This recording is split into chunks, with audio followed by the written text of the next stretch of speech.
ભારત સહિત સમગ્ર વિશ્વ જેમની આતુરતાપૂર્વક રાહ જોઈ રહ્યો હતો તે સુનિતા વિલિયમ્સ હવે ઇન્ટરનેશનલ સ્પેસ સ્ટેશનમાંથી ધરતી પર પરત ફરી રહ્યા છે અને 9 મહિના જેટલો કાર્યકાળ તેઓએ આ સ્પેસ સ્ટેશનમાં વિતાવ્યો. તેઓએ કયા પ્રકારનું રિસર્ચ કર્યું અને કેવી તકલીફોનો સામનો કર્યો તે આપણે જાણીશું. આપણી સાથે ઇસરોના સાયન્સ કોમ્યુનિકેટર ધનંજય સર આપણી સાથે છે. ધનંજય સર, શું કહેશો, કેવું જે સુનિતા વિલિયમ્સ પરત ફરી રહ્યા છે, ખૂબ જ પ્રાર્થનાઓનો દોર પણ ચાલી રહ્યો છે અને તેમને વિશ કરવા પણ લોકો આતુર છે. લગભગ 9 મહિનાના સમયગાળા દરમિયાન ઇન્ટરનેશનલ સ્પેસ સ્ટેશનમાં વિતાવ્યા પછી પૃથ્વી પર આવવું એ ખૂબ જ અઘરી પ્રક્રિયા છે અને એ પ્રક્રિયાનો હવે ટૂંક સમયમાં અંત આવવા જઈ રહ્યો છે અને આખું વિશ્વ, ખાસ કરીને ભારત પણ સુનિતા વિલિયમ્સને પૃથ્વી પર સારી રીતે પરત ફરે એવી પ્રાર્થના કરી રહ્યા છીએ.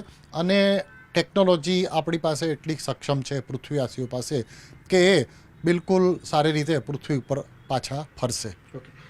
સર, જે સ્પેસ સ્ટેશનમાં તેઓએ 9 મહિના જેટલો કાર્યકાળ વિતાવ્યો, કયા પ્રકારનું રિસર્ચ ત્યાં કરવાનું હોય છે અને એ તેઓએ ત્યાં કર્યું છે, આટલો સમય તેઓએ ત્યાં વિતાવ્યો છે? ખાસ ઇન્ટરનેશનલ સ્પેસ સ્ટેશન એક જેને કહેવાય ને કે આખી આપણા પૃથ્વીવાસીઓમાં જે અલગ અલગ દેશો છે એ બધા દેશો ભેગા મળીને એક લેબોરેટરી ત્યાં સ્થાપિત કરી છે.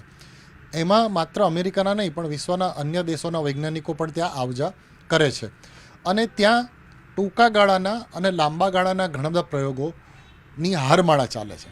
દાખલા તરીકે સુનિતા વિલિયમ ત્યાં ગયા તો એ પહેલાં પણ અમુક પ્રયોગો ચાલતા હતા જેના રિઝલ્ટ આવવા માટે ઘણો વાર લાગે, તો એ પ્રયોગો એમણે એક્સટેન્ડ કર્યા અને નવા પ્રયોગો પણ એમણે ઘણા બધા કર્યા. એમાંના મુખ્ય પ્રયોગોની આપણે જો વાત કરીએ તો સૌથી વધારે પ્રયોગો એમણે એ કર્યા છે કે જેને કહેવાય કે સ્પેસ ફાર્મિંગ. કારણ કે હવે આપણે જોઈ રહ્યા છીએ કે પૃથ્વીવાસીઓ ચંદ્ર ઉપર જવાની વાત કરે છે, મંગળ ઉપર જવાની વાત કરે છે અને ત્યાં આટલા લાંબા સમય દરમિયાન રોકાણ કરવું હોય તો બધું પૃથ્વીથી લઈ જવું પોસાય નહીં, એનું વજન પણ ખૂબ વધારે રહે અને એ વસ્તુ એટલી તાજી પણ ન રહે. તો ત્યાં આ બધી વસ્તુ કેવી રીતે શક્ય બનાવી એના બધા પ્રયોગો સુનિતા વિલિયમ્સે ત્યાં કર્યા છે. એ ઉપરાંત જે વ્યક્તિઓ ત્યાં જાય, દાખલા તરીકે આપણે ત્યાં જઈએ તો ત્યાં પૃથ્વીનું ગ્રેવિટેશનલ ફોર્સ નથી, વેઇટલેસનેસ, આપણે વજન અનુભવ કરી શકીએ નહીં. તો એની અસર ટૂંકા ગાળા દરમિયાન અને લાંબા ગાળા દરમિયાન પણ થાય. દાખલા તરીકે એ તો ગયા હતા 8 દિવસ માટે, તો 8 દિવસ માટે જ્યારે ગયા હોય ત્યારે એને શરીરને ખબર જ છે કે મારે આટલા દિવસ દરમિયાન પાછા જવાનું છે, તો આટલા દિવસ દરમિયાન હું તકલીફ ઉઠાવી લઉં. પણ જ્યારે સમયગાળો લંબાય ત્યારે એના શરીરની આખી મેટાબોલિઝમ છે એ બદલાતી જાય અને એ બદલાતી જાય અને ધીરે ધીરે એનું શરીર, એનું મન, બરાબર, જેને અજાગૃત મન પણ આપણે કહીએ છીએ, એ પણ હવે એ રીતે જ જીવવા માટે ટેવાઈ ગયું હોય 9 મહિના દરમિયાન. અને એ 9 દરમિયાન એ ત્યાં ટેવાઈ ગયેલું હોય તો ત્યારે પણ એના શરીર ઉપર જાતની અસર થાય છે. કારણ કે ખોરાક આપણે પૃથ્વી ઉપર હોઈએ એટલે જમીએ એટલે કુદરતી રીતે નીચે જાય છે, ત્યાં આવું થતું નથી. બરાબર છે. એ સીધી રહે, ઊંધી રહે કે ચત્તી રહે, એના પર કોઈ વજન એટલું થતું નથી. તો લોહીનું પરિભ્રમણ જે પૃથ્વી ઉપર જે રીતે થતું હોય ત્યાં અલગ રીતે થતું હોય અને આ બધાની અસરની ત્યાં ચકાસણી થતી હોય છે. તો ત્યાં એમને કઈ એવી જે તકલીફો જે તમે જે કહી, એવી કઈ તકલીફોનો સામનો કરવો પડ્યો હશે? સૌથી વધારે તકલીફનો સામનો આપણે કહીએ તો આપણે રોજ સવારે ઉઠીને ફ્રેશ થઈએ છીએ અને એ ફ્રેશ થવાની જે કુદરતી ક્રિયાઓ છે એ ત્યાં એ ક્રિયાઓ કરવી ખૂબ જ અઘરી છે. બરાબર છે. ખૂબ જ નાના ટોયલેટ હોય, બરાબર છે. પ્લસ એ લોકો જે કંઈ આખા દિવસ દરમિયાન યુઝ કરે છે, બરાબર છે, ઇનપુટમાં લે છે, આઉટપુટમાં જે નીકળે છે, આ બધાનું રિસાયકલ થતું હોય છે. અને આ રિસાયકલ થતું હોય છે એટલે માનસિક રીતે આપણને એવા વિચાર આવે કે આપણે ખોરાકમાં શું લઈએ છીએ, બરાબર છે. પછી લાંબા સમય દરમિયાન આ બધી વસ્તુ લીધા પછી આપણે એક સામાન્ય દાખલો આપીએ કે શ્રાવણ મહિનો આપણે કરીએ છીએ અને આપણે વ્રતમાં જે વસ્તુ ખાઈએ છીએ એટલે વારંવાર ઈચ્છા થાય કે હવે આ બધી વસ્તુ તો છુટકારો મળે અને આપણે જે રોજનું જમતા હોઈએ જમીએ. તો ત્યાં 9 મહિના દરમિયાન જે નક્કી કરેલું ફૂડ જ એમને ખાવાનું હોય ત્યારે શરીરમાં જાતના ફેરફાર આવે છે. એક સામાન્ય દાખલો આપણે દર્શકોને સમજાવીએ કે આપણે જે નહીએ છીએ તો માથું ખાસ આપણે ધોઈએ છીએ ત્યારે આપણે પાણી નાખીએ છીએ, શેમ્પૂ નાખીએ છીએ, પછી ભરપૂર પાણી નાખીને બધું શેમ્પૂ કાઢી નાખીએ છીએ. પણ ત્યાં એને જ્યારે નાહવાનું હોય ત્યારે માથામાં પાણી કેવી રીતે નાખવું? શેમ્પૂ કઈ રીતે નાખવું, ફરી પાછું પાણી નાખીને એ સાફ કેવી રીતે કરવું. એટલે એ એટલી બધી પ્રોસેસ એના માટે તકલીફવાળી હોય છે કે જેવી રીતે અહીંયા આપણે કરી શકીએ જેવી રીતે એ લોકો ત્યાં કરી શકતા નથી. પછી માથું ધોયા પછી એના વાળ સૂકવવા. વારંવાર તમે જોયા હશે કે સુનિતા વિલિયમના વાળ છૂટા જ જોવા મળે છે. એટલે મનમાં પ્રશ્ન થાય કે આ છૂટા વાળ જ કેમ રાખે છે, પણ એનું એક કારણ છે. બરાબર છે. આવી ઘણી બધી તકલીફો એને પડતી હોય છે અને એની અસર શું થાય છે. બરાબર છે. મારા અત્યારે હું ઊભો છું તો સૌથી વધારે વજન મારા પગના ગોઠણ પર પડે છે. ત્યાં એ વજન ગોઠણ પર પડતું નથી, ક્યાંય વજન જ પડતું નથી. તો એની પણ શરીર ઉપર અવળી અસર થાય છે. લિમિટેડ જગ્યા છે, 8 જણાને રહેવાની જગ્યા છે. બરાબર છે. જેને કહેવાય બધા બેડરૂમ છે, કામ કરવાની જગ્યા છે, 2 ટોયલેટ છે અને એક 8 બારીવાળું એને એક બારી આપી છે કે જેનાથી એ દુનિયા જોઈ શકે, પૃથ્વી જોઈ શકે, કે દુનિયા વિશ્વ જોઈ શકે એવી જગ્યા. આટલી નાની જગ્યામાં આપણે 1 2 3 4 5 6 7 દિવસ રહેવું હોય તો વાંધો નહીં, પણ 9 મહિના જ્યારે રહેવાનું હોય ત્યારે મન અકળાય છે.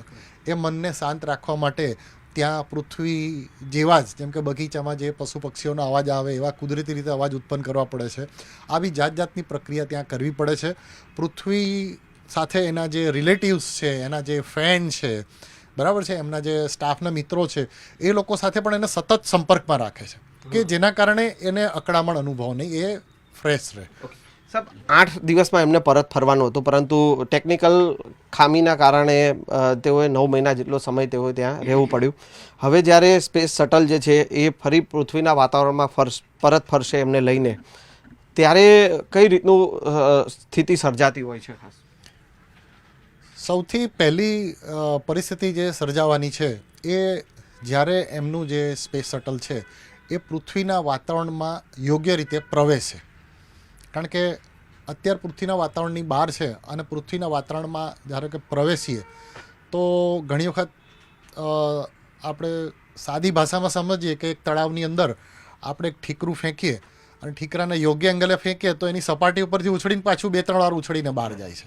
આવી જ પરિસ્થિતિ ત્યાં સર્જાવાની છે કે એને એવા એંગલથી પૃથ્વીના વાતાવરણમાં એને પ્રવેશવાનું છે કે એ જે ઠીકરું ઉછળીને બહાર જતું રહે છે એવી રીતે સ્પેસ શટલ બહાર ન જતું રહે. જો એ બહાર જતું રહે તો એ સ્પેસમાં જ ફરતું રહેશે. એટલે એને એવા એંગલમાંથી પ્રવેશ આપવો સૌથી પહેલી આ જટિલ પ્રક્રિયા છે. પૃથ્વીના વાતાવરણમાં જ્યારે પ્રવેશશે ત્યાર પછી પૃથ્વીનું તો વાતાવરણ છે, એના કારણે એને જબરજસ્ત એનું ઘર્ષણ, એને ફ્રિક્શન થશે અને ફ્રિક્શનને કારણે એનો જે નીચેનો ભાગ છે, આ જે નીચેનો ભાગ છે એના ઉપર હવાનું સૌથી વધારે ઘર્ષણ થાય. તો એ હીટ શીલ્ડ લગાડેલું હોય, આપણે સાવ સાદી ભાષામાં કહીએ તો બધી સિરામિક માટેની જે બધી ટાઇલ્સો હોય છે એ ટાઇલ્સ જેવા એનું કોટિંગ કરેલું હોય છે, જે ખૂબ જ ગરમી સહન કરી શકે છે. અને એ ગરમી બહાર હોય પણ એ અંદર ટ્રાન્સફર ન થાય એ પ્રકારનો એ પદાર્થ હોય છે. એ પદાર્થ એ ગરમી સહન કરીને એને નીચે સુધી લાવે અને જ્યારે નીચે આવે છે એટલે ગ્રેવિટીના કારણે એટલું બધું એની સ્પીડ થઈ જાય છે, એની સ્પીડ એટલી થઈ જાય છે કે જો વધારે સમય આ પ્રક્રિયા ચાલે તો એ ગરમી અંદર પણ પ્રવેશી શકે છે અને જે કલ્પના ચાવલાનો બનાવ બન્યો એવો બનાવ બનવાની શક્યતા હોય છે. એટલે એક ચોક્કસ સમય દરમિયાન એમાંથી એક પેરાશૂટ ખુલે અને પેરાશૂટ એની સ્પીડને ઘટાડી દે. સ્પીડ ઘટાડી દે એટલે ઘર્ષણ ઓછું થાય અને ઘર્ષણ ઓછું થયા પછી એ ધીરે ધીરે નીચે પૃથ્વી ઉપર લેન્ડ કરે. આ લેન્ડ કરવા માટે રણનો વિસ્તાર અને પાણીનો વિસ્તાર પસંદ કરવામાં આવે છે. સૌથી વધારે સેફ પાણીનો વિસ્તાર છે, કારણ કે આખું જે યાન ગરમ થઈ ગયું હોય એને રણમાં ઉતાર્યા કરતાં એ ગરમ થાય, પછી ઠંડુ થાય, રાહ જોવી પડે, પછી એ લોકો બહાર આવે.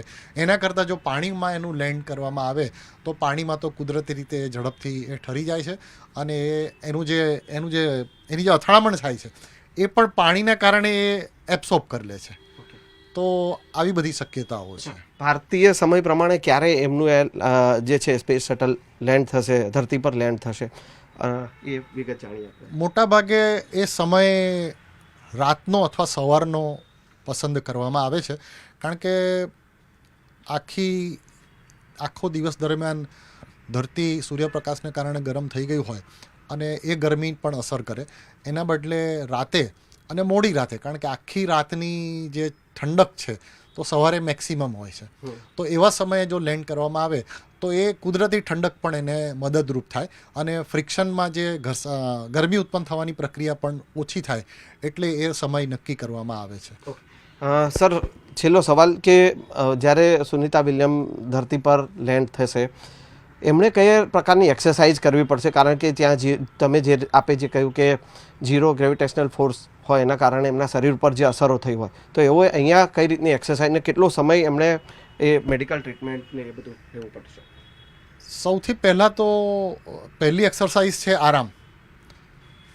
બરાબર છે, કારણ કે અહીંયા એ વજનનો અનુભવ કરે તો એક પાણી પણ પીવે ને તો પણ જાણે કે અંદર પથરા પડતા હોય ને એવું, કારણ કે આંતરડાએ વજન સહન કરવાની અવસ્થા ભૂલી ગયા છે. જઠર એની વજન સહન કરવાની અવસ્થા ભૂલી ગયા છે અને અચાનક વજન જાય તો એને પણ બહુ તકલીફ પડે. એટલે આ બધી વસ્તુ ધીરે ધીરે સૌથી પહેલાં એને આરામ કરાવવામાં આવશે. આપણે ખુરશી ઉપર એકાદ કલાક બેઠા હોઈએ અને ઊભા થઈએ ત્યારે ગોઠણ કેવા દુખી જાય છે, તો એની પણ પરિસ્થિતિ એવી જ થવાની. એટલે પહેલાં એને આરામ કરાવશે.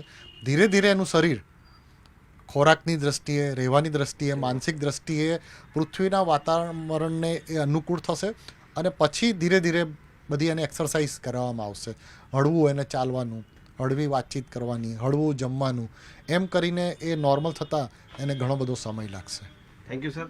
તો આ હતા ધનંજય સર. અને જે પ્રકારે સુનિતા વિલિયમ્સ હવે ધરતી પર પરત ફરી રહ્યા છે ત્યારે સૌ કોઈ પ્રાર્થના કરી રહ્યું છે અને આતુરતાપૂર્વક તેમની રાહ જોવાઈ રહી છે અને હેમખેમ તેઓ પરત ફરે તે પ્રકારના જે છે પ્રાર્થનાનો દોર પણ અત્યારે દેશભરમાં અને દુનિયાભરમાં ચાલી રહ્યો છે. કેમેરામેન ખેંગા રાઠોડ સાથે સંજય ટાંક, ન્યૂઝ 18 ગુજરાતી, અમદાવાદ.